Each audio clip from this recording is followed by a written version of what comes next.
एक मुलाकात ऐसी शख्सियतों के साथ जिन्होंने दिया है अपने जीवन को एक नया मुकाम। रूबरू कराएंगे ऐसी कुछ हस्तियों के साथ एक खास शख्सियत के साथ मुलाकात जयदेव पटेल के साथ नंबर 1 इंडिया न्यूज पर। नमस्कार व्यूअर्स, मैं जयदेव पटेल और आप देख रहे हैं नंबर 1 इंडिया न्यूज। आपका एक बार फिर स्वागत है एक खास शख्सियत के साथ मुलाकात प्रोग्राम में। आज हम बात करेंगे दिल्ली बाढ़ की वजह से डूबी या डुबोई गई बीजेपी की साजिश के तहत जो पार्टी आम आदमी पार्टी आरोप लगा रही है इसको लेकर के, और इसी के साथ में अध्यादेश के खिलाफ अरविंद केजरीवाल तमाम विपक्षी दलों को जो एक कर रहे हैं। क्या ये जादुई आंकड़ा जो होता है संसद भवन के अंदर किसी बिल को लाने के लिए या उसके अगेंस्ट में उसको रोकने के लिए, क्या वहां तक पहुंच पाएंगे? और सबसे बड़ा, तमाम विपक्षी दल बेंगलोर में आज और कल 2 दिन की महागठबंधन में जो एकत्रित हुए हैं, इसका क्या कुछ असर बीजेपी पर आने वाले समय में देखने को मिलेगा? इन तमाम मुद्दों पर बात करने के लिए हमारे साथ खास मेहमान है भारत सरकार में आवास और शहरी मंत्रालय के राज्य मंत्री कौशल किशोर जी, आपको बहुत बहुत स्वागत है आज हमारे प्रोग्राम में। जी कौशल किशोर जी, आपसे मेरा पहला सवाल है कि दिल्ली डूबी है पानी की वजह से या डुबोई गई है बीजेपी के द्वारा? जो आम आदमी पार्टी के अरविंद केजरीवाल का आरोप है कि बीजेपी का कुल षड्यंत्र है इस पूरे घटना के अंदर। पिछले साल दिल्ली में भारतीय जनता पार्टी की एनडीएमसी में सरकार, उस समय कोई प्रॉब्लम नहीं आई क्योंकि भारतीय जनता पार्टी के मेयर ने, वहाँ की प्रशासन ने पूरी तरीके से तैयारी रखी थी बाढ़ से निपटने के लिए। उनके नाले जो चौक हैं उनकी सफाई हुई थी, पानी की निकासी की हर जो जरूरत थी उसको पूरा करने का काम किया।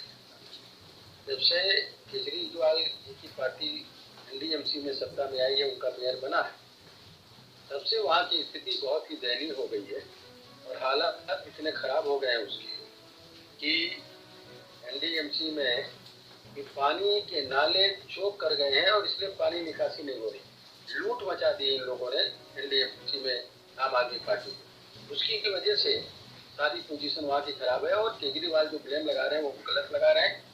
अपनी कमिटियों को बचाने के लिए भाजपा पर ब्लेम लगाने का काम है। जी कौशल किशोर जी, दिल्ली सरकार के खिलाफ केंद्र सरकार ने जो अध्यादेश लाया है, इसके खिलाफ अब दिल्ली के मुख्यमंत्री अरविंद केजरीवाल ने 30 पार्टियों का समर्थन प्राप्त किया है, जिसमें कांग्रेस भी अब उनके साथ है।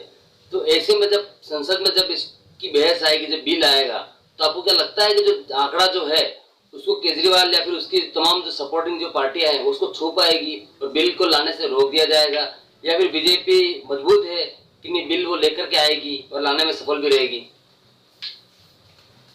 बीजेपी मजबूत है और निश्चित तरीके से बिल आएगा और वो पास भी होगा।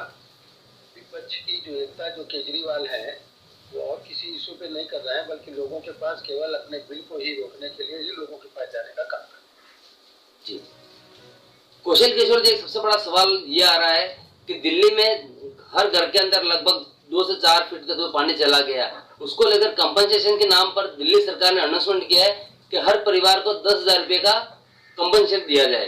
तो ये कितना सही आप देखते हैं? क्योंकि आज की तारीख में 10,000 रुपए तो कुछ होता नहीं है वैसे नॉर्मली अगर बात करें तो।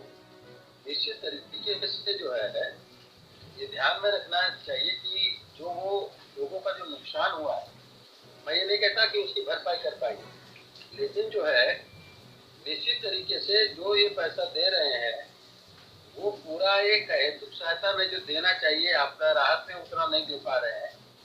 केवल घोषणा करने का काम किया है, उसको ज्यादा घोषणा करनी चाहिए थी, उससे लोगों की भरपाई होने वाली नहीं है। और जो भी दिल्ली में लोगों के घर में घुस करके पानी, दुकानों में घुस करके पानी का जो नुकसान हुआ, उसका अगर कोई जिम्मेदार सिर्फ और सिर्फ केजरीवाल और उनकी पार्टी और उनकी सरकार जिम्मेदार है। जी कौशल किशोर जी, तमाम विपक्षी दलों की एक बैठक पटना में हुई और दूसरी बैठक आज और कल बेंगलोर में हो रही है। तो इसको लेकर कहीं न कहीं सारी विपक्षी पार्टियों का ये कहना है कि संविधान और देश को बचाने के लिए, लोकतंत्र को बचाने के लिए हम सारी पार्टियां जो है वो एक हैं और हम बीजेपी से डटकर मुकाबला करेंगे और बीजेपी को इस बार सत्ता से बाहर करेंगे। कैसे देखते हैं आप इसको? ये लोग गलत बयानी कर रहे हैं, गलत बात कर रहे हैं। भारत के संविधान के अनुसार डॉक्टर अम्बेडकर के नेतृत्व में बने संविधान के अनुसार ही मोदी जी की सरकार चल रही है। 80 करोड़ जनता को मुफ्त में राशन मिल रहा है, 50 करोड़ जनता को मुफ्त में इलाज मिल रहा है, 10 करोड़ से ज्यादा महिलाओं को गैस सिलेंडर चूल्हे मिल गए, 11 करोड़ से ज्यादा किसानों को 6,000 रुपये साल में मिलता है और 3.5 करोड़ लोगों को आवास आदरणीय प्रधानमंत्री जी मोदी जी की सरकार दे चुकी है।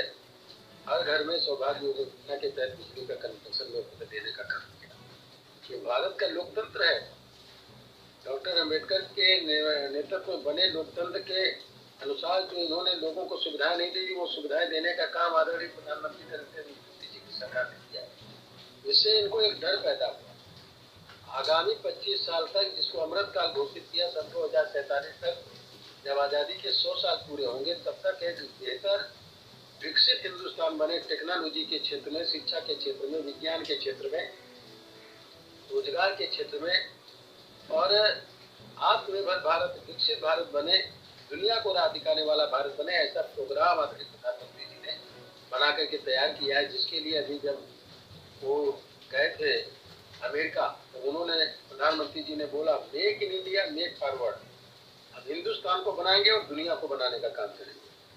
अभी जब फ्रांस गए तो उन्होंने कहा कि भारत खुद अपना निर्माण तो करेगा ही, विकसित बनेगा ही, दुनिया को विकसित बनाने का काम करेगा। इससे विपक्ष परेशान हो गया है। जो 25 साल का कार्यक्रम उन्होंने प्रोग्राम बना करके तैयार किया है, मंत्रियों के साथ, अधिकारियों के साथ 4-4, 4.5, 5-5 घंटे बैठक करके, उससे विपक्ष के अंदर डर पैदा हो गया कि आने वाले 25 साल तक के बीजेपी की ही सरकार रहेगी। इसके डर की वजह से ये लोग एकजुट होने का काम किए। इसके अलावा मोदी जी को पसंद कौन नहीं करता है?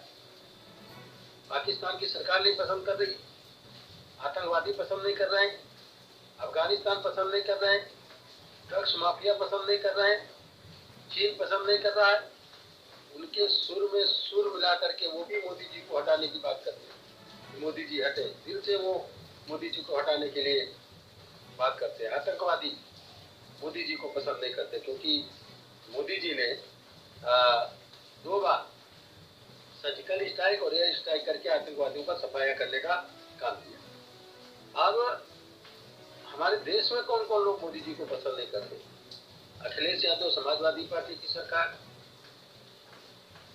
लालू यादव, नीतीश कुमार, ममता बनर्जी, केजरीवाल, ये तमाम लोग जो मोदी जी को पसंद नहीं करते हैं, वो हटाने के लिए कांग्रेस, मोदी तेरी खबर बनेगी, इस तरह की बातें बोल करके ये किसको सपोर्ट करने का काम कर रहे हैं?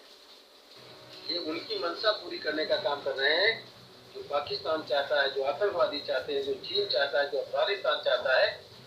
मोदी जी को हटाने के लिए उनकी मंशा को पूरा करने, उनके सुर में सुर मिलाने का काम ये लोग मोदी जी को हटाने की बात कहने का काम कर रहे हैं।